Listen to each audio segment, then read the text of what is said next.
Votre attention s'il vous plaît. Cet élément est en français. Contactez-nous pour savoir s'il est aussi disponible en la langue de votre préférence. Veuillez aussi noter qu'il est en audio uniquement, dépourvu de ce fait d'image originaire. À présent, nous vous convions à suivre, depuis christequality.com et évangile-éternel.com, la rubrique Académie biblique de l'évangile-éternel.com. Elle est présentée aujourd'hui par le prophète Jean Bosco Mbombi, ministre de l'Évangile éternel. Recherchez-vous les enseignements du prophète Jean Bosco Mbombi, allez sur christequality.com ou sur évangile-éternel.com/jbmbombi.html.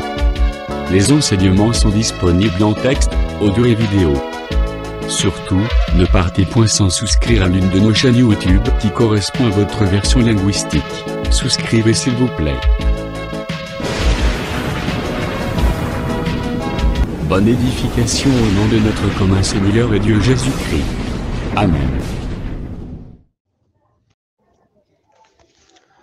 Gloire soit rendue au Seigneur Jésus-Christ, maître des temps et des circonstances, qui nous a encore donné les souffles et les mouvements pour que nous soyons parmi vous dans le cadre des partages de la parole. Nous sommes toujours dans l'étude des fondements où nous sommes en train d'expliquer les éléments que l'apôtre Paul a évoqués dans le livre d'Hébreux chapitre 6 au premier verset jusqu'au deuxième verset. Alors la fois passée, on expliquait les baptêmes des gens et au finish, on avait expliqué que ces baptêmes étaient strictement réservés à Israël, que les prophètes devaient préparer pour recevoir le Messie. Mais au temps où nous sommes actuellement, les baptêmes des gens est sans impact. Paul l'a démontré dans le livre des Actes des Apôtres, chapitre 19, versets 1 à 6. Alors, lorsque l'Église a commencé à la venue du Saint-Esprit, c'est là où nous voyons l'explication ou le baptême que l'Église a besoin aujourd'hui. Nous sommes partis d'un seul baptême selon la pensée d'Éphésiens chapitre 4, quand on prend les versets 4 à 5, on décrit un seul baptême. Le seul baptême, c'est le baptême en sa mort qui nous amène à la régénération. Donc, à vrai dire, le baptême, il n'y a qu'un seul baptême qui commence par la régénération. Donc, qui nous amène à la régénération. Le baptême en sa mort a pour finalité la régénération, puisque nous mourons en Jésus et nous ressuscitons avec lui. C'est ça les baptêmes. Mais les autres manifestations que nous appelons baptême, baptême de régénération, baptême d'eau, baptême de feu, baptême du Saint-Esprit, ne sont que les éléments ou les manifestations de ces baptêmes. Par là, nous comprenons que le baptême en sa mort ou l'unique baptême est un processus qui cache les autres baptêmes pour que les croyants soient amenés à la régénération ou à la nouvelle naissance. Que le Seigneur vous bénisse. Nous prenons les textes qui vont nous servir pour la marche. Je prends le livre de Matthieu,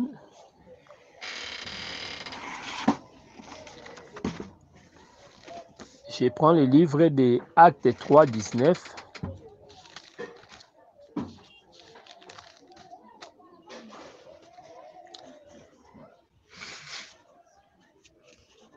Je lis au nom du Seigneur Jésus-Christ.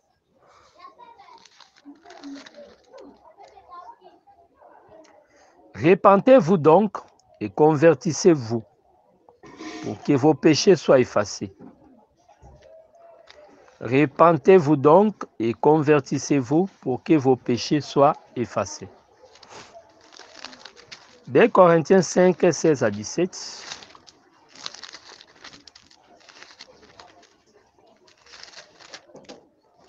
2 Corinthiens 5, 16 à 17. J'ai lu au nom du Seigneur Jésus-Christ.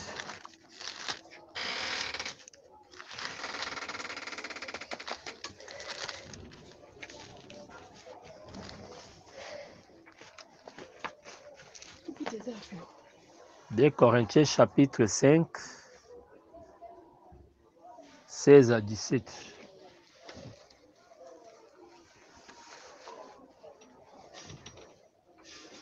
Ainsi, dès maintenant, nous ne connaissons personne selon la chair. Et si nous avons connu Christ selon la chair, maintenant nous le connaissons plus de cette manière. Si quelqu'un est en Christ, il est une nouvelle créature. Les choses anciennes sont passées. Voici, toutes les choses sont devenues nouvelles. Merci. Ces deux versets essayent de nous expliquer qu'est-ce qu'on appelle la nouvelle naissance. Puisque nous sommes en train d'expliquer qu'il n'y a qu'un seul baptême qui a pour finalité la nouvelle naissance. C'est pourquoi nous disons que le baptême, l'unique baptême, est un processus à plusieurs phases. Et chacune de ces phases, c'est ce que nous appelons les différents types ou sortes de baptêmes. Un seul baptême qui cache les autres baptêmes, regardés comme des phases de la régénération pour que nous parvenons à la nouvelle naissance. C'est là où nous disons que nous avons un seul baptême, mais qui cache les autres baptêmes, par exemple, les baptêmes de la régénération, les baptêmes par immersion ou baptême d'eau, les baptêmes des faits et les baptêmes du Saint-Esprit. Donc, en d'autres mots, si on peut se résumer, nous disons que les baptêmes en sa mort commencent par la régénération et se terminent par les baptêmes du Saint-Esprit.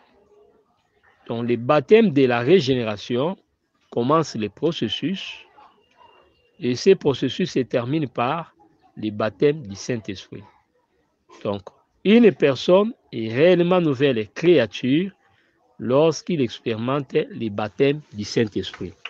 Donc, sans les baptêmes du Saint-Esprit, on ne peut pas parler d'une personne comme étant une nouvelle créature.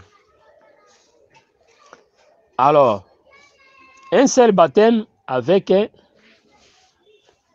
plusieurs sortes de baptêmes qui sont les baptêmes de régénération, les baptêmes d'eau ou par immersion, les baptêmes des faits et les baptêmes du Saint-Esprit.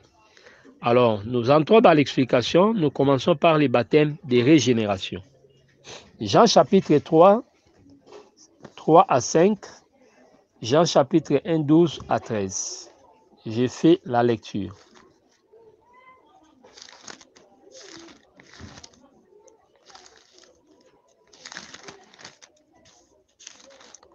Jean chapitre 3, 3 à 5, Jésus leur répondit, en vérité, je te le dis, si un homme est né de nouveau, il ne peut voir le royaume de Dieu. Nicodème lui dit, comment un homme peut-il naître quand il est vieux? Peut-il rentrer dans le sein de sa mère et naître? Jésus répondit, en vérité, je te le dis, si un homme est né d'eau et d'esprit, il ne peut entrer dans le royaume de Dieu. Merci beaucoup. Jean chapitre 1, verset 12 à 13.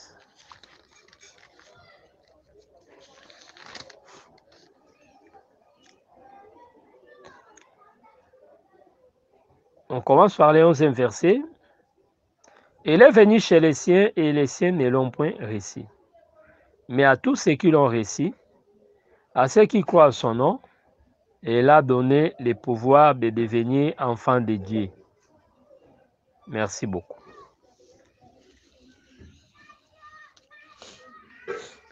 Alors, nous disons que la nouvelle naissance ou la transformation du croyant commence par la régénération, par les baptêmes de régénération. Qu'est-ce que nous appelons les baptêmes de régénération? À vrai dire, ce que nous appelons les baptêmes de régénération aujourd'hui, c'est un baptême qui remplace les baptêmes de Jean-Baptiste. Comment? C'est puisque pour croire en Jésus, Israël avait besoin de passer par les eaux du baptême, c'est-à-dire écouter la prédication des gens. Donc, les eaux du baptême permettaient au peuple de recevoir celui qui devait venir. Et ça rendait le peuple pire. C'était un problème de purification. Mais par contre, aujourd'hui, nous ne pratiquons plus les baptêmes des gens. Mais les baptêmes que l'Église pratique aujourd'hui, l'Église pratique les baptêmes de la régénération. Où est-ce que nous avons tiré la pensée des baptêmes de la régénération? C'est la pensée de Éphésiens chapitre 5. Prenons le verset 26.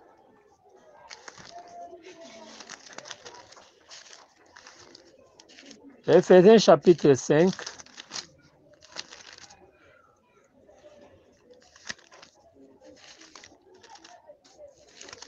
J'ai fait la lecture. Je commence par le verset 26. Commençons même par 25. Marie, aimez vos femmes comme Christ a aimé l'Église et s'est livré lui-même pour elle, afin de la sanctifier par la parole, après l'avoir purifiée par les baptêmes d'eau. Vous voyez ici, les baptêmes d'eau. C'est pourquoi les baptêmes d'eau véritables, nous les plaçons comme étant les baptêmes par immersion pour éviter la confusion. Donc, ce que nous appelons communément baptême d'eau, à vrai dire, c'est les baptêmes par immersion. Vous voyez. Mais les baptêmes dont il est question ici, qui purifient, afin de la sanctifier par la parole, après l'avoir purifiée par les baptêmes d'eau. Vous voyez. Donc, nous voyons que les baptêmes d'eau purifient. Mais lorsque nous lisons le frère Pierre, lorsqu'il expliquait les baptêmes, il expliquait que les baptêmes n'étaient qu'un simple engagement. Vous voyez, un simple engagement, mais qui ne débarrasse pas en nous les souillures. Mais maintenant, où partent nos souillures? Nos souillures tombent lorsque nous croyons. C'est que le baptême vient en quelque sorte sceller le travail qui commence par la régénération à travers de l'évangile ou la parole. Donc quand la parole fait son travail dans la vie d'une personne, c'est alors maintenant que la personne peut maintenant passer par les baptêmes. Ce que la parole fait en nous, c'est ce que nous appelons la repentance. La parole vient stimuler le cœur de l'homme pour que l'homme se répande de ses péchés. Et quand l'homme accomplit cela, il devient directement regardé comme sanctifié, voyez, purifié. Mais le reste est là, quand il va maintenant passer par les baptêmes, c'est pour en quelque sorte accomplir ou prouver son engagement vis-à-vis du Seigneur. C'est ça la chose que nous devons retenir. C'est pourquoi quand vous lisez bien la parole, l'eau qui purifie là, ce n'est pas l'eau physique, mais il est question de la parole de Dieu comme l'eau, après l'avoir purifiée par les baptêmes d'eau. Vous voyez, cette purification ne dépend pas de l'eau physique, mais du baptême. C'est pourquoi si vous prenez les baptêmes d'eau tels qu'évoqués dans Éphésiens chapitre 5, vous les ramenez comme étant les baptêmes par immersion, expliqués dans Acte 2, ce serait là une difficulté. Pourquoi nous disons comme ça? Puisque ici, l'apôtre Paul, dans Ephésiens 5, 26, il explique que Christ a purifié l'Église par les baptêmes d'eau. Voyez.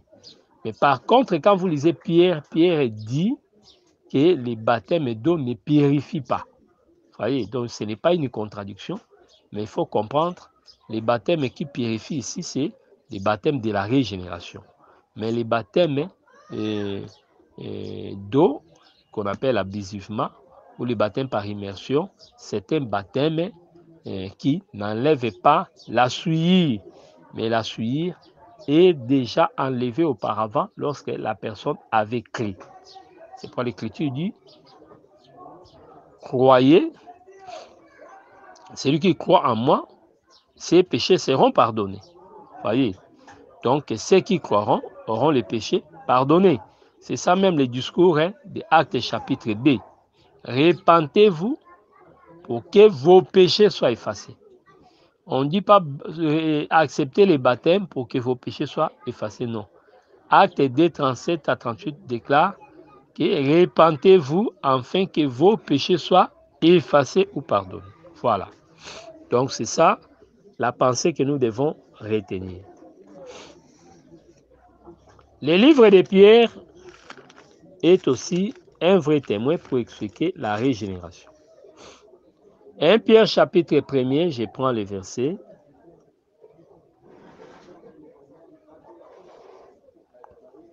« 22. Ayant purifié vos âmes en obéissant à la vérité, pour avoir un amour fraternel sincère, aimez-vous ardemment les uns les autres de tout votre cœur. » 23. Puisque vous avez été régénérés, écoutez, puisque vous avez été, il place ça au passé, puisque vous avez été régénérés, là nous sommes dans le verset 23, 1 Pierre 1, 23, non pas une sémence corruptible, mais par une sémence incorruptible, par la parole vivante et permanente de Dieu. Donc ces versets de 1 Pierre, 2 Pierre chapitre 1er, non 1 Pierre chapitre 1er, le verset 23, et explique clairement que la régénération passe par la parole. Donc l'eau qu'avait évoqué le frère Paul, qui purifiait, c'est la parole. Jean 15 est un témoin verdict, puisque Jean 15 déclare que vous êtes purs à cause de la parole que je vous ai annoncée. Donc c'est la parole qui amène la régénération chez nous. C'est ça, la nature incorruptible qui nous est communiquée lorsque nous écoutons la vraie parole. Donc la régénération en soi, le baptême de régénération, c'est un baptême qui est spirituel. Ce n'est pas un baptême physique comme ça. Le baptême d'eau, un baptême spirituel qui passe par la parole. Lorsque vous croyez, c'est-à-dire vous avez accompli les baptêmes de régénération. Israël recevait ces baptêmes-là avec Jean-Baptiste. C'est ça les baptêmes des gens en Israël. Voyez.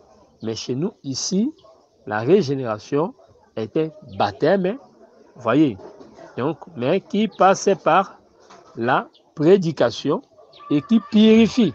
Voyez, c'est ça la différence. Donc, ça purifie. Mais de l'autre côté, les baptêmes aussi des gens purifiés. Par contre, les baptêmes par immersion ne purifient pas. Donc, si Israël recevait les baptêmes des gens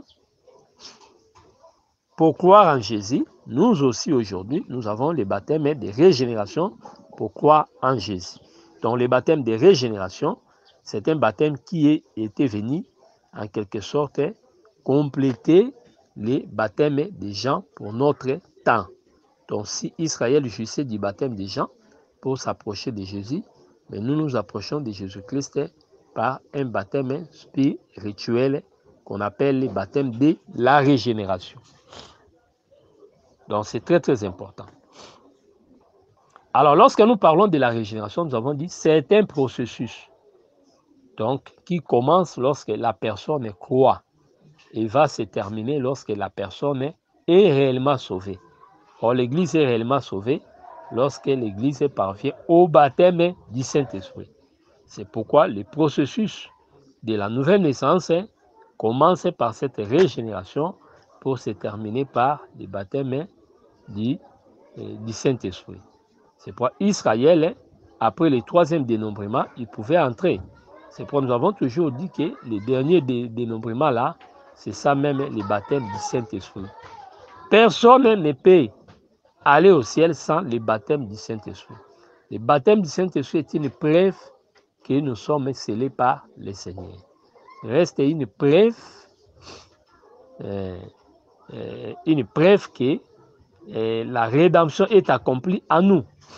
Je sais qu'on y reviendra pour continuer la pensée sur le baptême du Saint-Esprit, mais nous sommes d'abord en train d'expliquer la régénération ou le baptême de régénération. Le baptême de régénération, c'est le baptême que nous recevons lorsque nous croyons. Donc c'est un baptême spirituel qui n'est pas physique comme ça. Si quelqu'un croit en Jésus, en ce moment-là, il expérimente déjà le baptême de régénération. Et après, il va passer par les eaux. Voilà ce que nous retenons d'abord en rapport avec ces baptêmes complexes, les baptêmes de régénération. Alors, on évolue en m'expliquant que lorsque le baptême de régénération ou la régénération, la nouvelle naissance est un processus, c'est comme Israël qui montait les escaliers pour arriver jusqu'au repos, c'est-à-dire le trône de Salomon, pour expérimenter la véritable paix. Vous voyez, c'est une marche. C'est pourquoi nous disons qu'Israël aussi a marché dans le désert, mais après avoir expérimenté les différents baptêmes, il pouvait alors traverser le Jourdain et entrer dans la gloire. Donc voilà un peu ce que nous devons retenir. Donc là, nous sommes encore dans la marche. Nous sommes en train de chercher comment plaire à Dieu et retourner au ciel. Donc cela n'est possible que lorsque nous nous donnons de la peine à accomplir, à voir accomplir les différents baptêmes dans notre vie. Quand ces différents baptêmes accompliront leur désir, c'est alors que la rédemption serait possible et on peut témoigner et on peut parler sur les baptêmes du Saint-Esprit.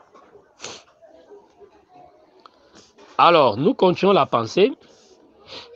Je termine en disant que dans la révélation, nous vivons déjà la régénération, puisque nous sommes en Christ. Mais sur le plan de la prophétie, nous allons expérimenter la régénération lorsque nous allons entrer dans la gloire, c'est-à-dire dans les royaumes. C'est comme Israël, après avoir passé des temps durs avec les épreuves, il pouvait alors se retrouver dans la terre de Canaan. Vous voyez, donc c'était le dernier baptême qui avait fait qu'Israël puisse entrer. Or, ce dernier baptême, ce n'était rien autre que le dénombrement du peuple, c'est le nombre 26. Ces derniers dénombrements montraient seulement qu'ils sont véritablement enfants de Dieu. C'est ça le problème. Donc c'est ce dénombrement-là qui fera que nous puissions entrer dans la gloire après l'enlèvement. Donc là, nous disons qu'aujourd'hui, nous vivons la régénération, mais prophétiquement, nous attendons la régénération. Merci beaucoup. Alors, deuxième point, je vais toucher la pensée qui concerne les baptêmes par immersion, appelé abusivement baptême d'eau. Matthieu chapitre 28, 15 à 20. Non, 19 à 20.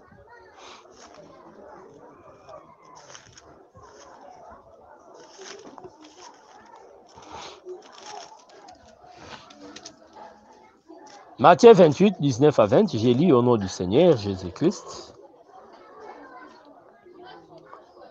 Allez, faites de toutes les nations mes disciples, les baptisant au nom du Père, du Fils et du Saint-Esprit. Voyez. allez faire de toutes les nations les disciples. Pour être disciple de Christ, il faut passer par les eaux du baptême. Et pas n'importe quel baptême, puisque au Congo, nous voyons tout. Je ne sais pas ailleurs, là où vous êtes, si sur votre terre, vous voyez certaines histoires qui se passent. Vous voyez. Donc, c'est très, très important. Nous sommes en train de parler sur les problèmes de l'ordre suprême, où tout le monde devait être disciple de Jésus. Mais on ne peut pas être disciple sans les baptêmes par immersion. C'est ce baptême qui fait de nous des enfants de Dieu. Voyez. Actes chapitre 2, 37 à 38.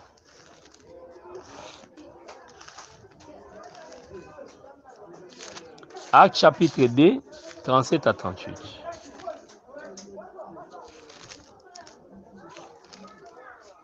Je lis au nom du Seigneur Jésus-Christ.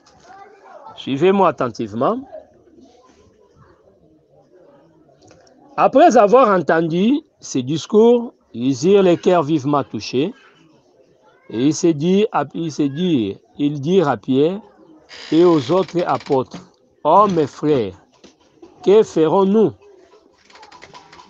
Pierre leur dit, « Repentez-vous et que chacun de vous soit baptisé au nom de Jésus-Christ pour le pardon de vos péchés et vous recevez les dons du Saint-Esprit. » Voyez, repentez-vous et que chacun de vous soit baptisé au nom de Jésus-Christ pour le pardon de vos péchés et vous recevez les dons du Saint-Esprit. Très, très important. Ce n'est pas le baptême qui permet au peuple de recevoir le pardon des péchés, mais au fait, c'est la repentance. C'est cet engagement-là que le Seigneur compte. Donc voilà ce que nous devons comprendre. Alors, il faut comprendre que les baptêmes que nous avons aujourd'hui, baptême par immersion, nous l'appelons aussi les baptêmes révélés. Pourquoi révélés? Puisque vous allez remarquer dans Matthieu chapitre 28, là, le Seigneur avait dit que les disciples soient baptisés au nom du Père, du Fils et du Saint-Esprit.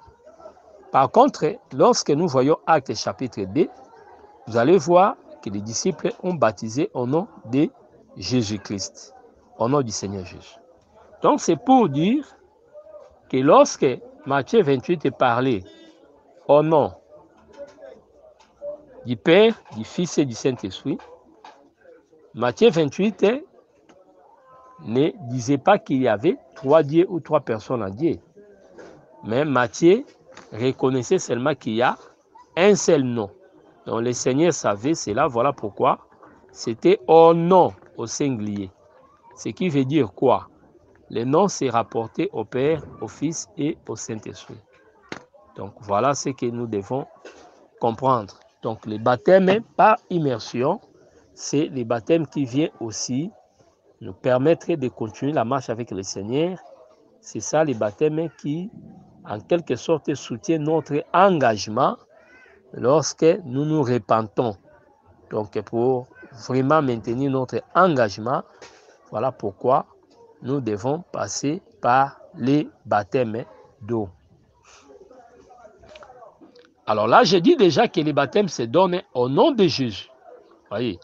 Alors il y a une polémique qui se passe autour du nom, mais lorsque nous lisons les Écritures, vous allez voir que les gens étaient baptisés au nom de Jésus. Je commence par Acte 2. Acte chapitre 2. Le verset 38. Pierre leur dit, repentez-vous et que chacun de vous soit baptisé au nom de Jésus-Christ. Voyez, au nom de Jésus-Christ. Donc, on baptise au nom de Jésus, au nom du Seigneur Jésus. Au nom de Jésus-Christ, c'est toujours la même chose. Alors, j'aimerais répondre aux questions pour vous permettre de bien saisir mon exposé ou la pensée du Seigneur sur les baptêmes par immersion. Premièrement, comment peut-on définir les baptêmes? Nous définissons les baptêmes comme étant l'action de tremper, de s'immerger, d'introduire dans. Quand on agit de la sorte, c'est-à-dire nous sommes en train de baptiser. Baptiser signifie plonger quelque chose dedans. C'est ça la pensée que nous devons retenir. Le baptême, c'est un engagement. Selon 1 Pierre chapitre 3. 1 Pierre chapitre 3, je prends le verset 19 à 20.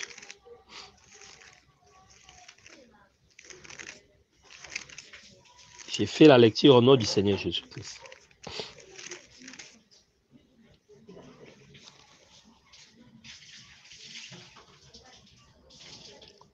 Qui autrefois avait été incrédule lorsque la patience de Dieu s'est prolongée.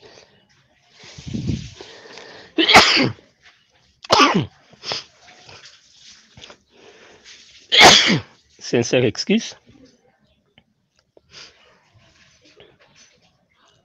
S'est prolongée pendant la construction des l'arche, dans laquelle un petit nombre de personnes, c'est-à-dire 8, firent sauver à travers l'eau. Cette eau était une figure du baptême qui n'est pas la purification des souillures. Donc ici déjà, l'apôtre Pierre explique que le baptême par immersion n'est pas la purification des souillures. Par contre, le baptême de Jean-Baptiste dans l'eau était la purification des souillures. Donc, avant la croix, on a parlé sur le baptême d'eau par Jean et cela était la purification des souillures. Mais lorsque le christianisme a commencé, nous disons que le baptême n'était qu'un engagement sincère. Mais la souillure du croyant quittait lorsque la personne croyait. C'est lorsqu'on croit que le péché est effacé et pardonné.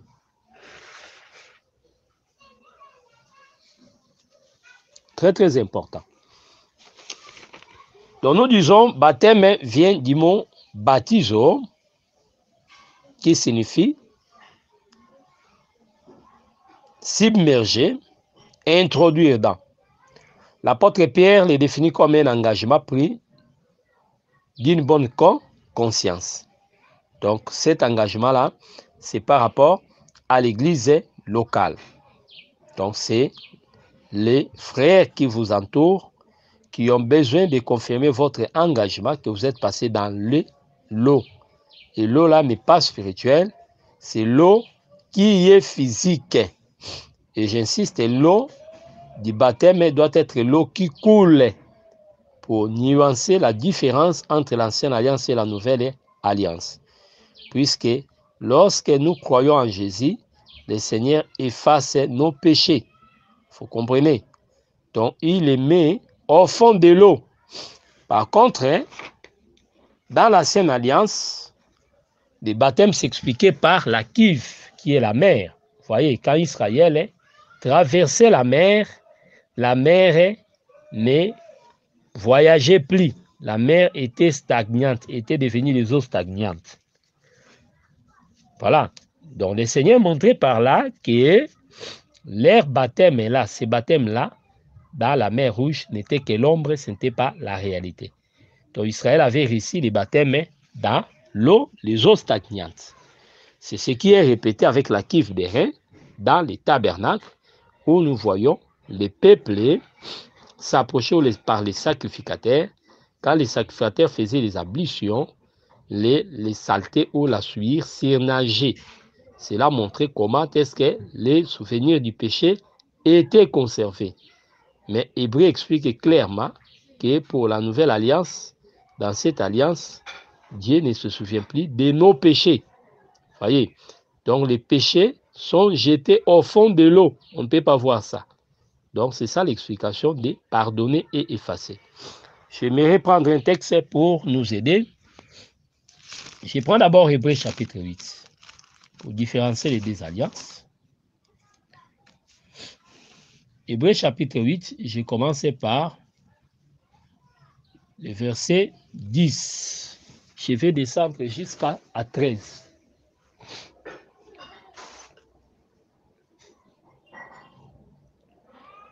Mais voici l'alliance que je ferai avec la maison d'Israël après ces jours-là. Voyez, donc il y a des jours après ces jours-là.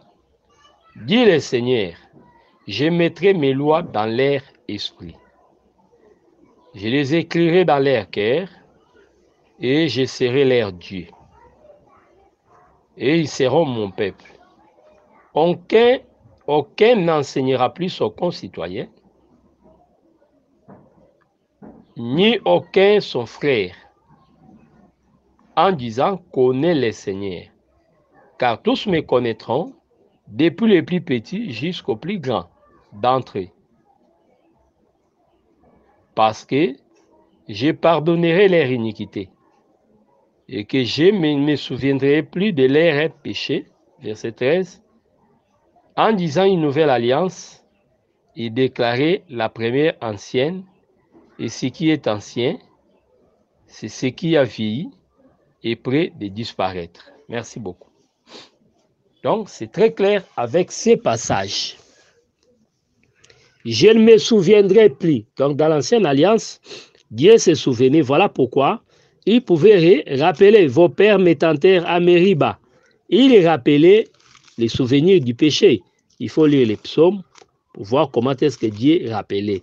C'est puisque la cuve des reins ne mettait pas la saleté au fond, mais faisait que la saleté puisse surnager. C'est ça le vrai problème.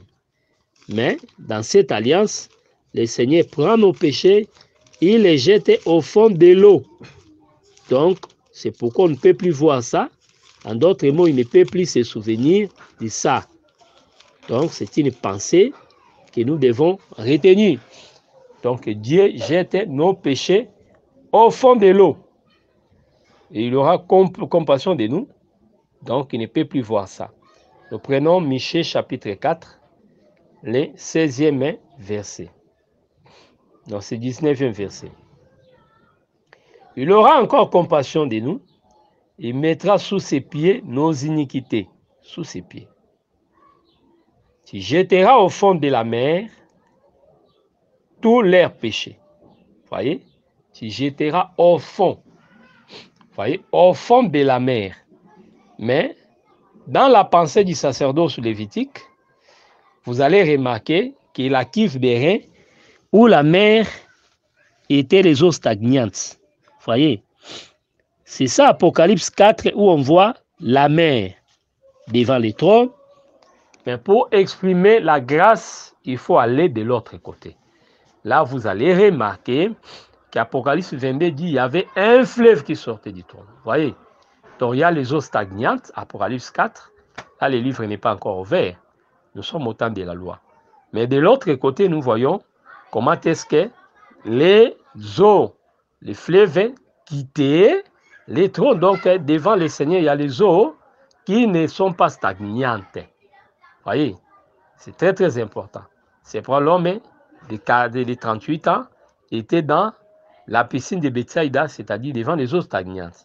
Et ces eaux-là étaient incapables de pouvoir soulager cet homme. Mais comment est-ce qu'il a réussi la solution, le soulagement? C'est lorsque les fleuves qui sortaient du trône, c'est-à-dire Jésus-Christ, le Fils de Dieu, étaient venus vers lui. Voyez, c'est ça la chose que nous devons comprendre.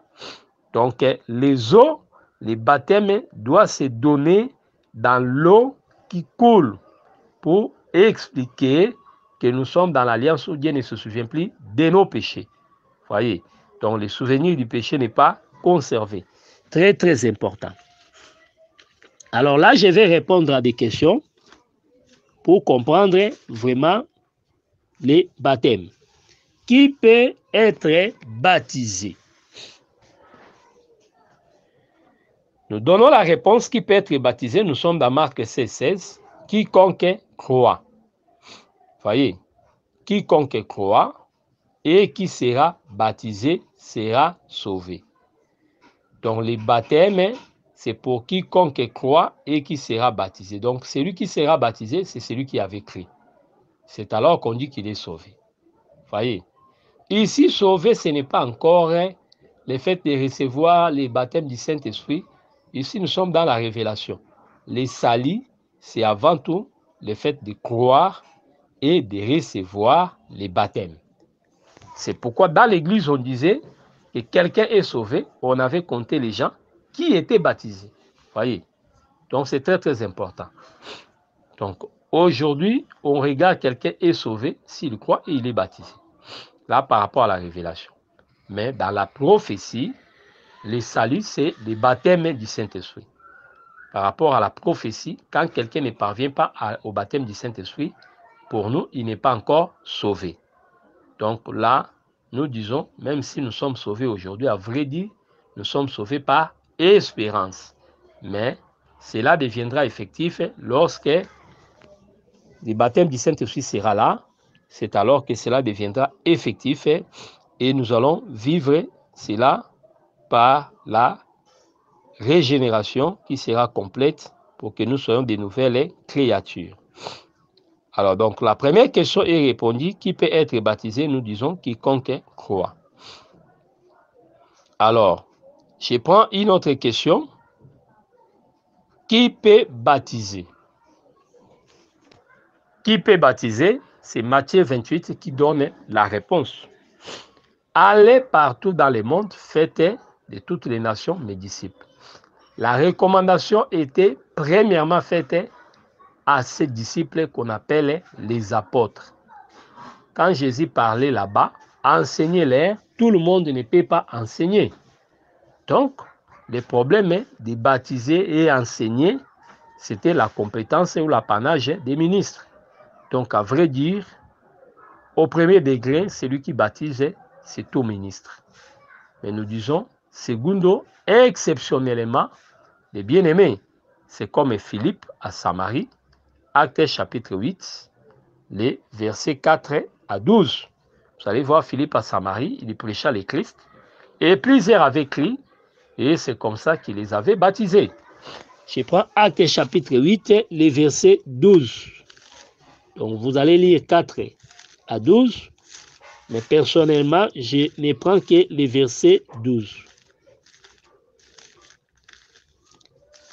Actes des apôtres 8 et le 12e verset.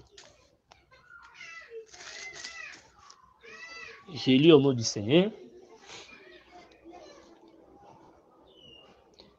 Mais quand ils eurent crié à Philippe, qu'il leur annonçait la bonne nouvelle du royaume de Dieu et du nom de Jésus-Christ, hommes et femmes se firent baptiser.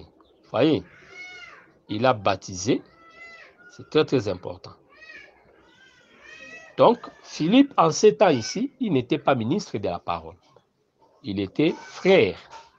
Vous voyez, compté parmi les intendants de Jérusalem, mais il avait baptisé. Donc, aujourd'hui, nous disons que dans la ville où il y a des ministres, donc, un croyant ne peut pas baptiser. Il faut toujours, après avoir évangélisé, orienter les frères dans les assemblées pour que les ministres les prennent en charge.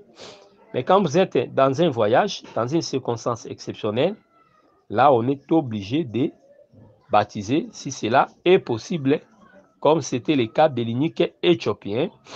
Donc, pendant les voyages, là, un croyant, une femme, un homme peut agir au nom du Seigneur pour l'expansion du royaume. Alors, où se donnent les baptêmes? Là, je réponds. Bon, j'ai déjà répondu à cette question. Les baptêmes doivent se donner dans l'eau et l'eau qui coule. Confère Michée chapitre 6 verset 19. Pour respecter en quelque sorte les exigences de cette alliance. Donc là, nous rejetons les baptêmes qui se fait sous les drapeaux. Et les baptêmes est par effusion. On prend de l'eau, un gobelet, on jette sur la tête. Non. Ou soit par effusion, où on prend seulement quelques gouttes, on asperge sur, par aspersion plutôt. Baptême par aspersion, on prend de l'eau, on asperge sur la tête de l'enfant. Non, ce n'est pas ça. Même quand on fait l'aspersion, même par effusion, on jette de l'eau, un gobelet sur la tête. Ça, ce n'est pas les baptêmes. Les baptêmes doivent se faire dans l'eau qui coule. Vous voyez, puisque la personne doit entrer dans l'eau, disparaître et sortir. Et il ne doit pas être introduit 3 fois. Au nom du Père, du Fils, non. Seulement au nom de Jésus. Nous avons déjà expliqué ça avec les baptêmes révélés. Au nom de Jésus, une seule fois. On entre et puis on sort. Lorsque la personne est submergée, il se conforme à la mort de Jésus-Christ. Lorsque la personne sort des eaux, il se conforme à la résurrection du Seigneur. Voilà ce que dit la parole de Dieu. Alors, autre question, les points D. À quel moment se donnent les baptêmes? À quel moment se donnent les baptêmes? Nous disons que les baptêmes peuvent se donner à n'importe quel moment de la journée. Vous voyez? Donc, il n'y a pas une doctrine qui oblige les gens de se faire baptiser à tel ou tel moment. Donc, les baptêmes peuvent se donner n'importe quel jour de la semaine et à n'importe quelle heure. C'est pourquoi vous allez voir que les geôliers avec sa famille, acte 16, après avoir reçu Paul et que Paul leur avait annoncé l'évangile, les geôliers récit les baptêmes nuitamment. J'ai fait la lecture pour votre compréhension. Actes des apôtres chapitre 16, je prends le verset 29. Alors les geôliers ayant demandé de la lumière, entrant précipitamment et se jeta tremblant aux pieds de Paul et de Silas. Il les fit sortir et dit, Seigneur, que faut-il que je fasse pour être sauvé? Un homme comme Paul ne pouvait pas accepter qu'on l'appelle Seigneur. Là, nous disons que Seigneur, là au pluriel, c'est comme on avait dit à André et à son frère Philippe, Seigneur. Donc, Seigneur signifie Adon. Ce n'est pas Adonai. Donc, Adonai, l'unique Seigneur, c'est Dieu lui-même. Mais ici, c'est Adon. C'est comme Sarah qui appelait aussi son mari Seigneur.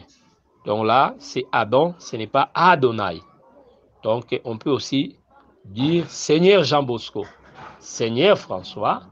Il suffit que ce soit le petit Seigneur, c'est-à-dire Adon. Mais quand on dit Adonai, là, il est question du grand Seigneur, l'unique, l'Éternel des armées. Paul et Silas répondirent, crois au Seigneur Jésus, et tu seras sauvé toi et ta famille. Et ils lui annoncèrent, le verset 32, la parole du Seigneur, ainsi qu'à tous ceux qui étaient dans sa maison. 33, il les prit avec lui à cette heure même de la nuit. Vous voyez, c'est très très important, puisque quand vous lisez ce texte ici, vous allez voir que les choses s'étaient déroulées autour de minuit. Mais maintenant, quand Paul devait sortir, être soigné, prêcher et aller baptiser, c'était minuit passé. C'est très très important, ces petits détails-là. Donc, c'est ce que nous devons comprendre.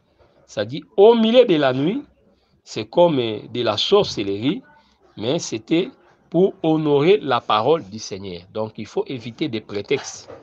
Paul a saisi l'occasion pour bénir, en quelque sorte, pour aider quelqu'un à recevoir le Seigneur. Voyez donc, c'est très très important. Je prends d'abord le texte là pour que vous compreniez. Je prends le verset 34. Le geôlier ayant reçu des ordres, les jeta dans la prison. Je suis dans Acte 16 là. 24. Dans la prison intérieure, et leur mit les sceptres aux pieds, vers les milieux de la nuit. Vous voyez, le verset 24, 25, le 25 plutôt dit vers les milieux de la nuit. Donc quand Paul avait quitté la prison, c'était minuit passé. Donc ils ont reçu les baptêmes au-delà de minuit. Donc il n'y a pas une heure spécifique pour donner les baptêmes ou baptiser les croyants. Donc c'est très très important. Il faut saisir plus l'opportunité. Donc c'est très très important.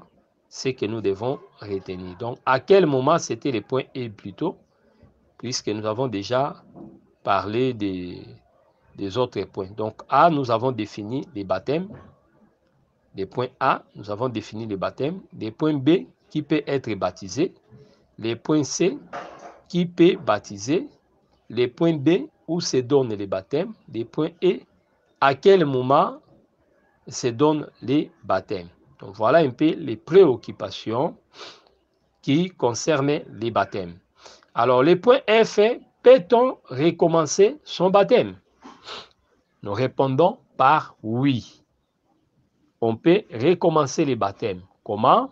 Premièrement, lorsque on constate que les baptêmes qu'on avait reçus étaient un faux baptême. Par exemple, vous avez été baptisé au nom du Père, du Fils et du Saint-Esprit. Par exemple, vous avez reçu un baptême après avoir crié, c'était le baptême par effusion. Ou soit sous les drapeaux, ce sont des faux baptêmes. Là, on est obligé de recommencer. On recommence aussi les baptêmes lorsque on se rend compte que les baptêmes étaient donnés au moment où votre engagement n'était pas sincère. Donc, le baptême est un engagement. Vous voyez? Donc, quand l'engagement n'est pas sincère, il ne faut pas aller dans l'eau. Mais il y a des gens qui le font puisque toute la famille est allée dans l'eau. Par exemple, le cas de Geôlier, ce n'était pas seulement lui avec tout le monde. Le cas de Corneille, pas seulement lui, tout le monde. Est-ce qu'à vrai dire, tout cela avait crié? C'est le Dieu connaît. Vous voyez? Parfois, les autres, c'était par suivisme. Vous voyez? Ils étaient influencés par la peur, parfois par influence, comme Corneille est élevé. Tout ce qu'il fait, c'est ce que font les autres.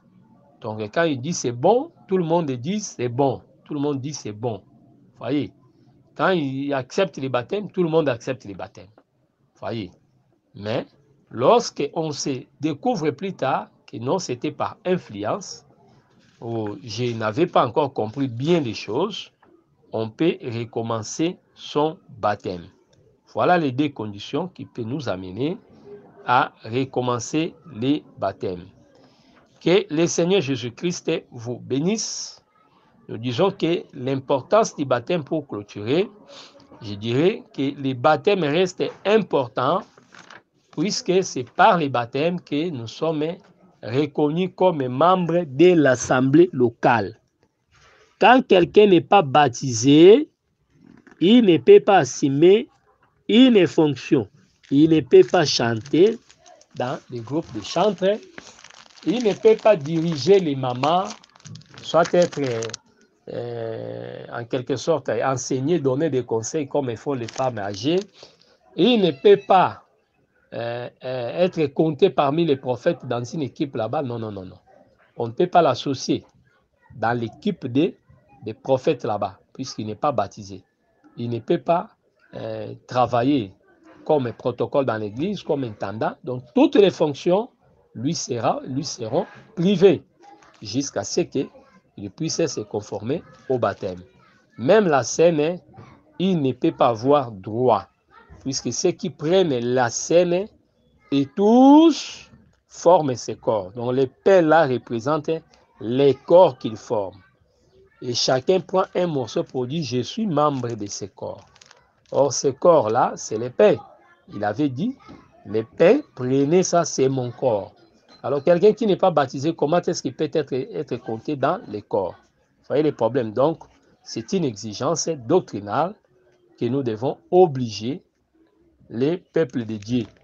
Donc, le plus vite que possible, non pas garder les gens longtemps. Et autre chose que nous devons retenir, l'expérience, puisqu'il ne faut pas se limiter seulement à ce que les apôtres ont fait. Les contextes ne sont pas toujours les mêmes. Et tout ce que les prophètes ont fait, les apôtres plutôt, n'ont pas été écrits. Donc, les réalités dans les temps varient aussi. Les expériences dans les temps, dans l'espace, ne sont pas les mêmes. On assiste à la disparition des croyants lors du baptême. On assiste à beaucoup de phénomènes. Voilà pourquoi la préparation spirituelle est utile. Il ne faut pas dire, je n'ai pas vu là où les apôtres ont prié pour aller baptiser quelqu'un. Vous avez raison, mais sachez seulement que ce que nous faisons est spirituel. Et l'engagement d'un croyant ne peut pas plaire au diable. Quand vous prenez les choses à la légère, vous risquez d'être surpris. C'est pourquoi expliquer les peuples sur l'engagement n'est pas un péché. Expliquer les frères sur l'engagement, cela n'est pas un péché. Si quelqu'un donnait même une journée d'enseignement, ce n'est pas un péché. Mais nous n'avons pas vu les apôtres faire ça. C'est que moi je sais, quand vous croyez, vous passez directement à l'eau. Mais ici, nous sommes en train de conseiller qu'il est préférable par rapport à tout ce que nous vivons comme accident en réalité, de se faire accompagner, que vous ne soyez pas seulement à deux. Il faut être accompagné, qu'il y ait des frères nageurs capables de protéger aussi en cas, puisqu'il y a toujours des gens qui ont très peur et qui peuvent même vous glisser entre les mains dans les soucis de chercher à se sauver. Ils se perdent davantage, ils se noient. Et vous serez responsable. Le ministère risque de vous amener dans la prison. Donc, or, ce n'est pas ça la volonté de Dieu. Il faut être prudent, faire la guerre avec prudence. Donc, la préparation spirituelle est utile dans la prière, dans la préparation du croyant, et il faut se faire accompagner. Que le Seigneur Jésus-Christ vous bénisse. C'était les prophètes Jean Bosco Mbombi de Kinshasa. Notre contact, c'est plus 243 89 541 88 90. Nous sommes dispo pour répondre à toutes vos questions. Que Yehoshua HaMashiach vous bénisse. Merci d'avoir suivi ce message et que Jésus-Christ vous bénisse. Si vous avez une question à l'intention de l'homme de Dieu, si vous voulez que l'homme de Dieu prie pour vous, si vous voulez vous confier à l'homme de Dieu, ou si vous voulez tout simplement bénir l'homme de Dieu, contactez-le directement si ses coordonnées sont disponibles depuis sa page. Sinon, contactez-nous et nous lui transmettrons vos préoccupations. N'oubliez pas de faire un tour à notre page évangélisation pour voir en quoi vous pouvez vous rendre utile à Christ par cette œuvre. Que Dieu vous bénisse tous. Amen. ChristQuality.com. Les cieux en un clic de la souris. Évangile-éternel.com, le site de l'Évangile éternel. Christ Equality Fondation, équilibrer la manne ramassée dans le désert de sorte que chacun ait un maire. Branchez-vous sur ChristEquality.com ou sur évangile-éternel.com et vous attendra au rendez-vous. La radio mondiale évangile-éternel.com, enseignement non-stop. La télé prophétique évangile-éternel.com TV, enseignement quantique et documentaire biblique. L'église virtuelle, assemblée et culte de prière des saints, en ligne et en direct. La rubrique Pasteur et thème. Retrouvez tous les ministres de l'Évangile éternel, en vidéo, audio et texte. La rubrique Bible révélée, explication prophétique de la Bible, mot à mot. La rubrique Questions et réponses, expose les réponses des ministres à vos questions difficiles et compliquées. La rubrique Prophétie et actualité, décrypte pour vous, l'actualité, en rapport avec les prophéties bibliques. La rubrique Aréopage, ouvre à tous, et sans censure, le libre débat et exposition contradictoire. Évangile-éternel.com démystifie au moyen de l'enseignement, les erreurs, des fausses religions, églises, doctrines et philosophies. Nos enseignements confrontent l'apostasie et les idées préconçues pour vous attacher à la saine doctrine. Vous y trouverez de l'exhortation, du réconfort spirituel et de l'incitation à vous sanctifier. Sur évangile-éternel.com, sollicitez une requête de prière, et les ministres et plusieurs implieront pour vous. Retrouvez des cantiques chantés par des saints et des cantiques instrumentaux. Venez y apprendre d'autres langues à travers la Bible audio multilingue. Les enseignements sont en toutes les langues. évangile-éternel.com, le site de l'Évangile éternel. Motivez-nous en souscrivant à l'une de nos chaînes YouTube, celle de votre préférence linguistique. Et venez évangéliser avec nous en partageant, autant que faire se peut, notre site web, nos YouTube channels ainsi que toutes nos publications. Merci de le faire et que Jésus-Christ notre commun Seigneur et Dieu vous bénisse tous. Amen. christequality.com. Les cieux sont à la portée de votre main, juste par un simple clic de la souris.